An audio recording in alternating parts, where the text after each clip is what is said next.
You're listening to Learning is the New Working, a podcast by the Learning Futures Group about the future of workplace learning and the people helping define it. Welcome to this first episode in a brand new series called Is Purpose Working? This 10-episode project is a collaboration with RedThread Research. And if you're not familiar with their work, RedThread Research works to connect people, ideas, data and stories to provide leaders with high-quality, unbiased insights on people-related practices. We're very grateful for the team at NovoEd for their sponsorship of this season. Global enterprises rely on NovoEd's collaborative online learning platform to build high-value capabilities that result in real impact. With NovoEd, you deliver powerful, engaging learning that activates deep skill development and drives measurable business outcomes. NovoEd will host a live webinar later in the season where Danny, Stacia and I will reflect on what we've learned, the implications for you as learning and talent teams, and take your questions and comments live. To reserve your seat, to get your questions in, and find other bonus materials, please register now at www.novoed.com/purpose. I'm Stacia Garr. I am co-founder and principal analyst with RedThread Research.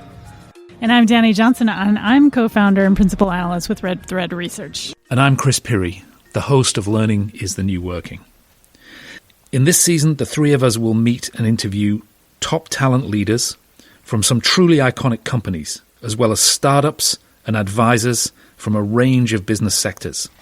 And we'll also learn from authors and subject matter experts who are documenting the rise of the purpose economy. Our goal is to understand the origins and the impact of this growing trend, especially for talent management and for learning leaders and professionals. We'll also share insights from the research report recently published by the RedThread team and explore how purpose-aligned organizations have managed people operations through the turbulence and disruption of 2020.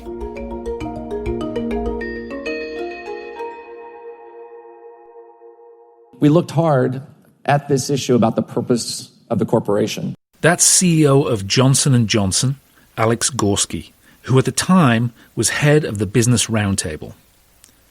The Business Roundtable is a non-profit association in the United States whose members are CEOs of major companies, including leaders like Jeff Bezos from Amazon, Tim Cook of Apple, and Mary Barra of General Motors. The BRT, as it's known, promotes public policy that's favorable to business interests, and it also promotes broader public policy initiatives such as the No Child Left Behind program.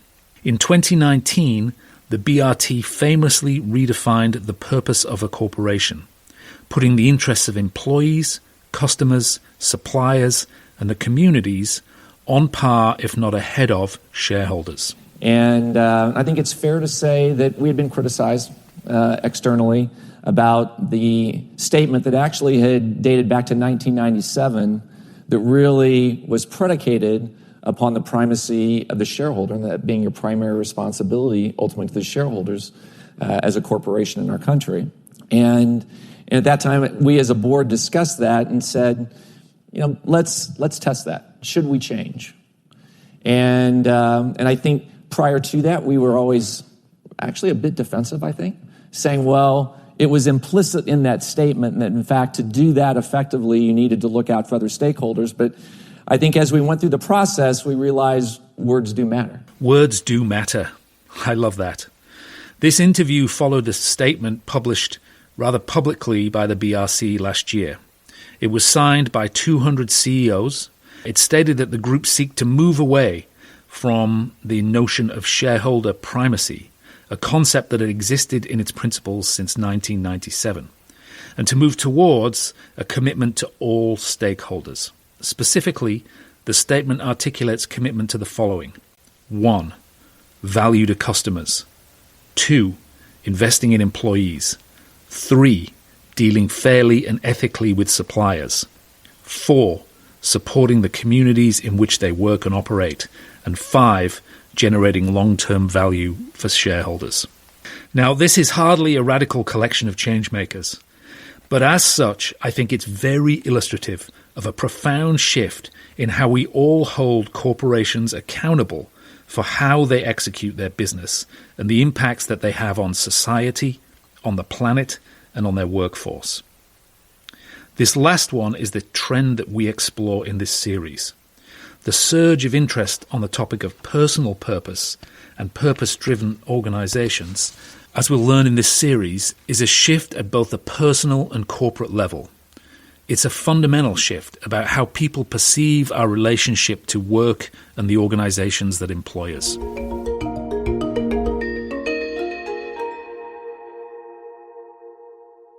Yeah, I'm Stacia Garr, co-founder of RedThread Research, and I was the author on the original report, but as our listeners will find out throughout this whole podcast, we're all learning so much. So I feel like now that we're a little bit farther into it, that is less relevant than ever. And I'm Dan Johnson. I'm the other co-founder of RedThread Research. My role in Stacia writing that report was to argue with her a lot to make sure we had everybody's point of view and to make sure that she knew her place. Well, we're all about a critical discussion to get to the truth. That's a good part of the process. And while we're talking about process, I'd love to know, we've recorded a few of these interviews now. You're sort of into the podcasting mode. How does podcasting relate to your research methods? How is it different, and does it complement it in some way? Yeah, it really does. We find ourselves doing lots and lots of interviews. Mm-hmm. We do the quantitative research for sure, but the qualitative research really adds the stories and the color to the research that we do. And so as a natural part of the research process, we talk to lots of people.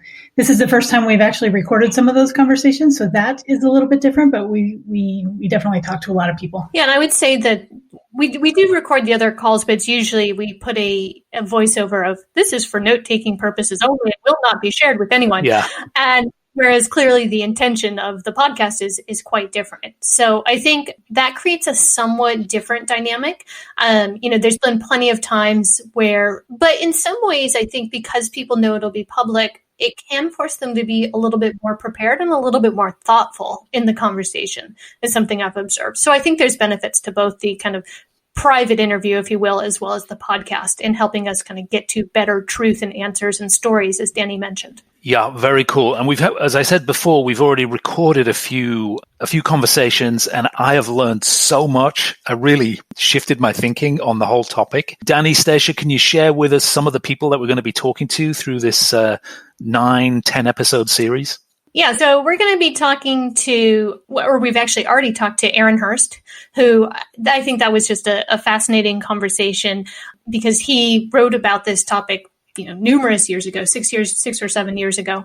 So that one has been really interesting. We're also speaking to leaders at Johnson & Johnson, Sanofi, S&P, Medtronic. We have an investor from GSV in here, as well as another author, which I'm really looking forward to, Dan Pontefract. Yeah, I think we've really strived to get a combination of people who are sort of thinkers on the topic and writers on the broad topic, and then practitioners. We've got a mix of chief learning officers as well as talent leaders and other HR practitioners. And then, we also talk to venture capitalists in this space. So can I ask a question about RedThread? Does RedThread have a purpose statement? I don't know that we have a very clearly stated, succinct mission statement. Yeah, I'm not sure that we have yet. I mean, I think we're about to launch this new website, and we've spent some time talking about what we believe in, because that's going to actually be front and center on the site. And when I tried to succinctly describe what we do, I talk about the importance of bringing together a community of data-driven people to make decisions in organizations that can help better people's lives. I think that's the closest articulation, but we haven't written that down. And, we had an interviewee this morning who talked about a constitution of sorts, that the purpose statement was like a constitution. So I don't think we have a constitution yet, but I think we do have a pretty good idea of what we think our purpose is. One thing that we're going to do differently in this season, differently from the Learning is the New Working perspective, is we're going to have a live podcast towards the end of the season, once we've shared some of these conversations with people, where the three of us will kind of share our learning so far, and we'll invite listeners to join us and ask questions in real time and give their feedback as well. And I'm very excited for that because we've never done that before. That's breaking new ground. It's kind of like a podcast. I think we're billing it as a webinar. And I think folks should know that if they sign up early, they can submit questions that are much more likely to get answered than if they sign up late. So it would be great if folks can sign up. That is a really good point. That's a really good point, Stacia. Thank you for keeping me detail-oriented and on the details. Great. Right into my conversation with Stacia now, and we're going to go into the backstory of why you decided to pick up on this topic and do the original piece of research. I'm really looking forward to this set of conversations with you. It's going to be fun to collaborate. Most definitely. And thank you for the opportunity for the collaboration, Chris. Great. I thought it might make sense in this first episode to ground people in the work of RedThread, and specifically in this piece of research you're doing around purpose-driven organizations. So I'm going to spend the time having the conversation with you because you're leading this piece of research. And then afterwards we'll bring Danny in and we'll talk about, I guess, what our aspirations are for the whole series. So is that going to work? Sounds great. Awesome. Well, let's go. You launched a piece of research in March, I think, on how to create a purpose-driven organization. What prompted you to do that? Yeah, I think it was a number of things. We at RedThread have taken this perspective, and really you kind of even hear it in our name, that there are kind of different elements that weave together in terms of how organizations are working today. And we see these different elements coming together around this topic of purpose. And I should say, before we launched it, it was just at the very beginning of COVID, so we didn't really even know how that was going to play into this. But some of the enduring trends that we were seeing is, we're seeing a greater focus on automation, AI, et cetera, and people asking, what is it that an organization provides and enables? Similarly, we know that some of the contributions that people make and are different from machines and some of the changes that are happening through that automation, some of those contributions are really tied to what is it that we as humans are trying to do and trying to achieve. And then similarly, we've seen a decline in some of the social structures that exist and that have traditionally allowed people to express their purpose outside of work. So we're seeing less participation and quite frankly, less trust in institutions like churches and some of the community structures, and people are looking to fulfill that through work. So I think all of these, threads kind of came together to help us ask the question, which is, why are people coming together to work as an organization, not, necessarily as contractors or individuals? Why are people banding together? And ultimately, it's not just about a paycheck, because you can get a paycheck in many instances as a contractor. It's really about the organization coming together and individuals coming together to fulfill their purpose. And so that, all of those things coming together was a big part of why we wanted to do this work.